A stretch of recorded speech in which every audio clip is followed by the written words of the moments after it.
శ్రీగణేశాయ నమః. దత్తాత్రేయం నమామ్యాహం.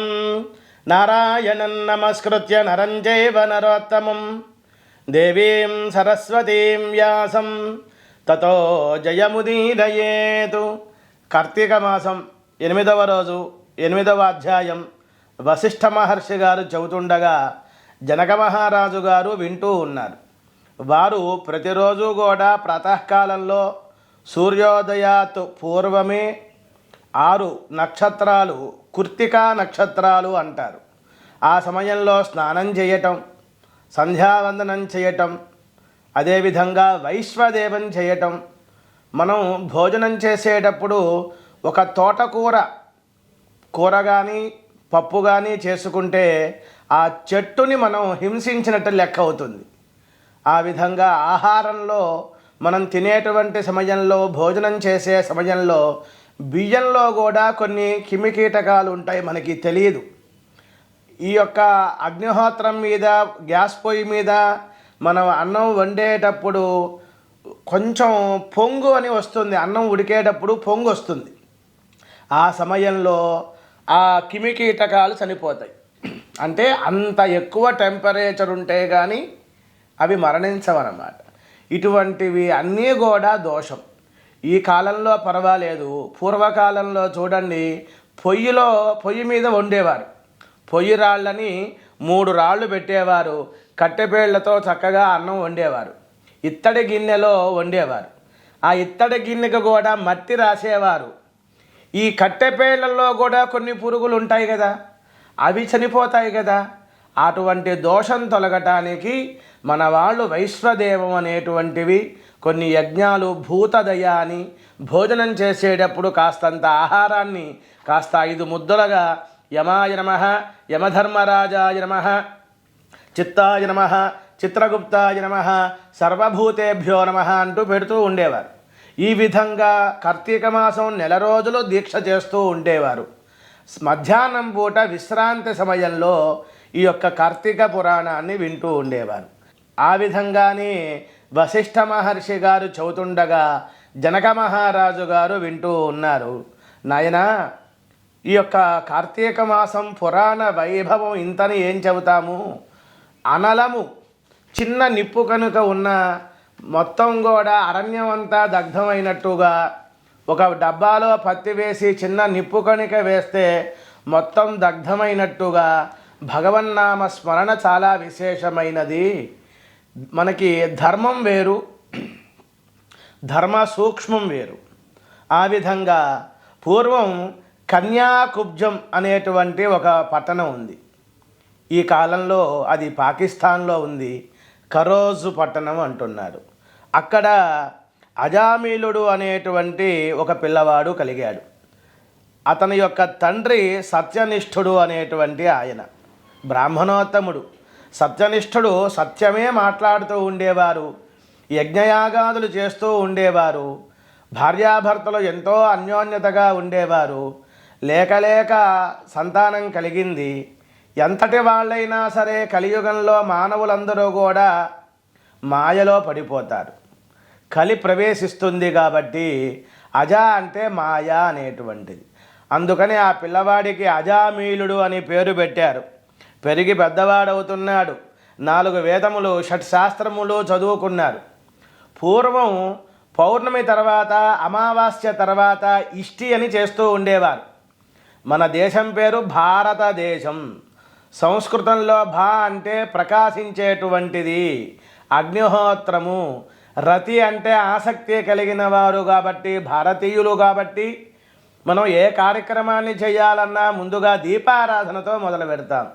ఆ విధంగా నిత్యము యజ్ఞము, యాగము చేస్తూ ఉండేవారు. ఒకానొక సమయంలో కన్యాకుబ్జే సత్యనిష్ఠోన్నామ వై నామ్నా వై బహుశ్రుతః తస్య భార్య ధర్మవతి సాధ్వి పతిపరాయణ తస్య చాంతరితే కాలే సంజాతో అజామీలస్తదా పూర్వకర్మానురోధేన సో అభవత్ ప్రాప్తః యౌవనః. పెరిగి పెద్దవాడవుతున్నాడు, వేదం చదువుకున్నాడు. గురువుగారికి, తండ్రి గారికి ఈ యొక్క యజ్ఞం చేసేటప్పుడు పుల్లలు, రావి పుల్లలు తెస్తారు, మోదుగ పుల్లలు తెస్తారు. మామి మరాజు అంటారు. మామిడి, మేడి, రావి, జువ్వి, మోదుగ, మర్రి ఇటువంటి జాతి వృక్షాలతో ఈ హోమం చేస్తూ ఉంటారు. వేరే పిచ్చి పిచ్చి పుల్లలతో హోమాలు చేయకూడదు. కొన్ని చూడండి, మనం ఈ కాలంలో హోమం చేస్తుంటే ఆ కట్టెపేళ్ళు చిటపట చిటపట అంటూ నిప్పు రవ్వలు బయటికి వస్తున్నాయి. అలా వచ్చేవి కావు. మోదుగు పుల్లలు, రావి పుల్లల కోసంగా అతను బయలుదేరి వెళ్ళాడు. తండ్రి గారికి యజ్ఞంలో పాలు పంచుకోవటానికి అరణ్యానికి వెళ్ళాడు. అన్ని సమిధలు తెచ్చుకున్నాడు, దర్భలు తెచ్చుకున్నాడు. దర్భలు కూడా 10 రకాలుగా ఉంటాయండి. మనకి శుభ కార్యక్రమానికి చేసేటువంటి దర్భలు వేరు, అశుభ కార్యక్రమానికి చేసేటువంటి దర్భలు వేరు, రెండిటికి చేసేటువంటి దర్భలు వేరు. ఈ విధంగా మొత్తం 10 రకాలుగా దర్భలు ఉంటాయి. దానిలో విశ్వామిత్ర అనేటువంటి దర్భ కూడా చాలా విశేషమైనది. అటువంటి దర్భలు తీసుకొని వస్తూ ఉన్నాడు. అపాన భోజన భక్షణై కామశాస్త్ర కలాపైశ్చ పరిరంభన చుంబనై సర్వకర్మాణి సంచద్య వేదశాస్త్ర ఉదాని చ. మన మనస్సు కోతి లాంటిది. ఏది చూడాలి, ఏది చూడకూడదు అనేటువంటిది విచక్షణ తెలిసి ఉండాలి. ఈ అజామిళుడికి 15-16 సంవత్సరాలు యవ్వనవంతంగా ఉన్నాడు. చిన్నతనంలోనే వివాహం చేశారు. భార్య ఇంకా కాపురానికి కూడా రాలేదు. అరణ్యానికి వెళ్ళి సమిధలు తెచ్చుకొని వస్తూ ఉన్నటువంటి సమయంలో ఒక ఆటవికులు, గ్రామీణులు ఇద్దరు, భార్యాభర్తలు కాదు వారు, రతి చేస్తూ ఉన్నారు. స్త్రీ పురుషులు ఇద్దరు కూడా. అది చూసిన వాడు ఇంటికి వచ్చి సంధ్యావందనం లేదు, తపస్సు లేదు, వేదాధ్యయనం లేదు. ఆ విధంగా అక్కడ ఉన్నటువంటి దృశ్యాన్ని చూచి ఆ స్త్రీ మీద వ్యామోహం పడ్డాడు. తిష్టన్ గచ్చన్ పిబన్ భుంజన్ పర్యటన్ ప్రస్వదన్ సదా. ఈ విధంగా ఆ స్త్రీని చూచాడు. ఆమె పొందు కోసంగా ఇతని విద్యంతా కూడా వదిలిపెట్టాడు. తల్లిదండ్రులను దూరం చేసుకున్నాడు. ధనమంతా కూడా, ఉన్నటువంటి వస్తువులన్నీ కూడా అమ్ముకున్నాడు. ఆ అమ్మాయితో వివాహం చేసుకున్నాడు. వివాహం అయిన తర్వాత వాళ్ళకి 10 మంది సంతానం కలిగింది. ఆమె కూడా ఆ కూతురునే మళ్ళీ వీడు పెళ్లి చేసుకున్నాడు. ఎంత దుర్మార్గ పని చూడండి. అంటే ఆ కామం అనేటువంటిది, మంచి చెడు అనేటువంటిది తెలియదన్నమాట. ఈ విధంగా 80 సంవత్సరాల వయసు వచ్చింది. ఈ 80 సంవత్సరాల వయసులో తన యొక్క శరీరం అంతా కూడా పటుత్వం లేదు. తన పిల్లవాడి పేరు నారాయణ అనేటువంటి నామాన్ని పెట్టాడు. ఏదైనా కావాలి అంటే పెద్దవాళ్ళు చూడండి, వయస్సు పెద్దవాళ్ళు, మోకాళ్ళ నొప్పులు ఉంటాయి, నీ జాయింట్లు, నాయనా మంచినీళ్ళు తీసుకురా. అందుకనే నామం పెట్టాలండి పిల్లల పేర్లు. ఈ కాలంలో కొత్త కొత్త పేర్లు పెడుతున్నారు. కానీ కావ్య అన్నారనుకోండి, KAA రాయాలి ఇంగ్లీష్లో. వాళ్ళు రాయరు, KA అంటారు, సింగిల్ ఏనే రాస్తారు. కావ్య కాదు, కవ్య. కవ్యం అంటే మాంసం అని అర్థం అయిపోతుంది. అందువల్ల పేర్లు కూడా భగవంతుడి యొక్క పేర్లు పెట్టాలి. త్యాగరాజు గారు, పోతరాజు గారు, ఇటువంటి పేర్లు ఏమున్నాయండి? గుణం బాగుండాలి తప్ప పేరులో ఏముంటుంది? ఇక్కడ ఆ పిల్లవాడి పేరు భగవంతుడి యొక్క నారాయణ అనేటువంటి నామాన్ని పెట్టారు. నారాయణ మంచినీళ్ళు తీసుకురా, నారాయణ ఆకలి వేస్తోంది పండు తీసుకురా. దూరమున ఆడు బాలుడు బోరున తన చిత్తసీమ పొడగట్టిన ఓ నారాయణ నారాయణ నారాయణ అనుచు ఆత్మనందును నుడివెన్.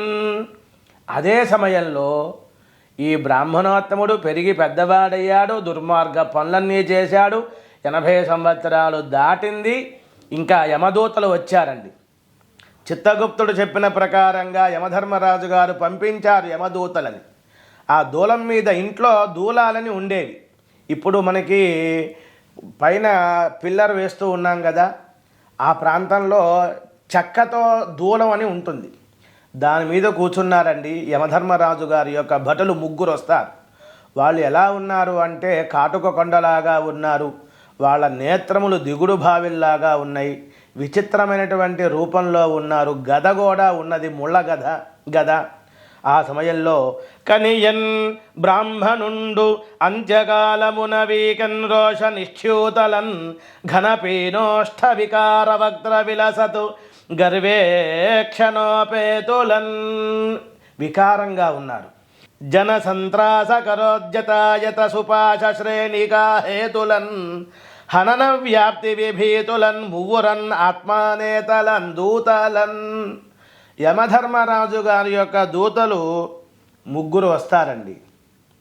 విష్ణుమూర్తి యొక్క స్వామి యొక్క దూతలు 4 వస్తారండి.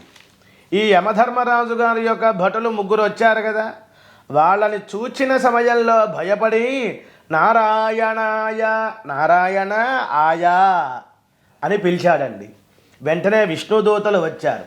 మరణపు వేలనంతధనుజమర్దన సంస్మరణంబు చేయ తత్పరిసరవర్తుల ఆత్మపరిపాలకులకు నామము ఆలకించి నిష్ఠురగతి నేనుగు దెంచి ఏగుదెంచి పొడచూపి అదల్చరి కాళుదాసులన్ ఖరతర భాషులన్ వికట కల్పిత వేషులన్ దీర్ఘరోషలన్. ఈ విధంగా చివరి సమయంలో, అంత్య సమయంలో, మరణ సమయంలో భగవన్నామ స్మరణ తన పిల్లవాడి పేరు పెట్టుకున్న మాత్రమునే నారాయణాయ నారాయణ ఆయా రా అని పిలిచాడండి. అంతే, విష్ణుదూతలు వచ్చారు. హఠో హఠో అంటా 3 యమదూతల్ని పక్కకు నెట్టేశారు. వాళ్ళకి భయం వేసింది, కోపం వచ్చింది. మాకు బాగా శక్తి ఉన్నటువంటి వారం మమ్మల్నే నెట్టివేశారా, వీళ్ళు ఎవరు, సుందర రూపులుగా ఉన్నారు అనుకున్నారు.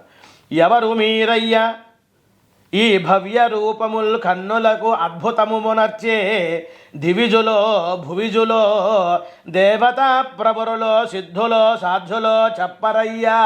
దళిత పాండుర పద్మదల దీర్ఘనేత్రుల వరపీత కౌశేయ వాసులరయ్యా. గండమండల నటత్కుండల ద్వయములు పటు కిరీట ప్రభాసితులను. ఈ విధంగా విష్ణుమూర్తి రూపంగానే ఉన్నారు, చతుర్భుజములుగా ఉన్నారు. శంఖచక్ర గద పద్మమాల వనమాలలు కూడా అలంకరింపజేసుకున్నారు. ఎవ్వనివారలు మాతో జివ్వకు గతమేమి ఇట్లు చెక్కిన వాణి క్రొవ్వున విడిపించితిరి ఇక నవ్వులకో జముని శాసనంబు జగతిన్. దౌర్భాగ్య పనంతా చేశాడు అజామీలుడు.